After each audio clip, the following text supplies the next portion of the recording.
cluster bar chart. Basically, clustered column chart and bar chart both are of same type, but the thing is that one show the data in vertical form and the other one show the data in horizontal form. So the cluster bar chart show us the data set in horizontal counterpart. Ideal for comparing multiple categories, as cluster column chart is also ideal for comparing multiple categories. So cluster bar chart is also suitable when you want to compare multiple categories. So use it when side by side comparison across categories, especially when category names are long.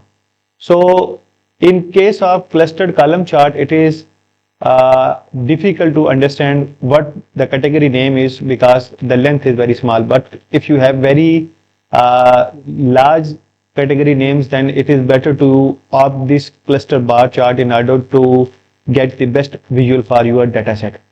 So in what scenarios? Comparing surveys responses by question across demographics or product performance by feature across competitor. For example, display customer satisfaction score, like they are happy, not happy, satisfied, not satisfied, or if you want to show the experience of your customer, and by department or multiple years. So the next thing is that how to label.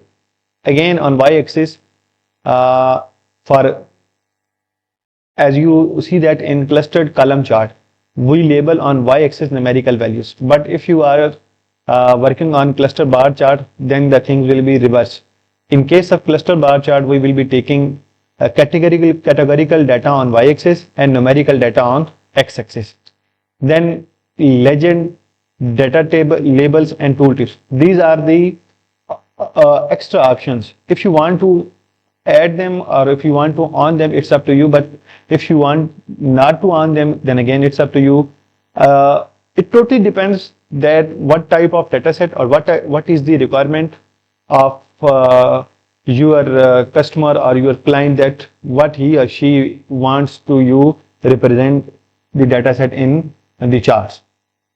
So now let's look at cluster bar chart. So here you can see that we have made a clustered bar chart.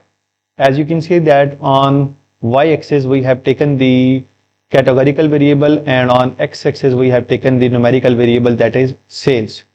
And again we have on the option of legends. So when we will be working on Power BI actual data set, then we can see that how to draw these charts.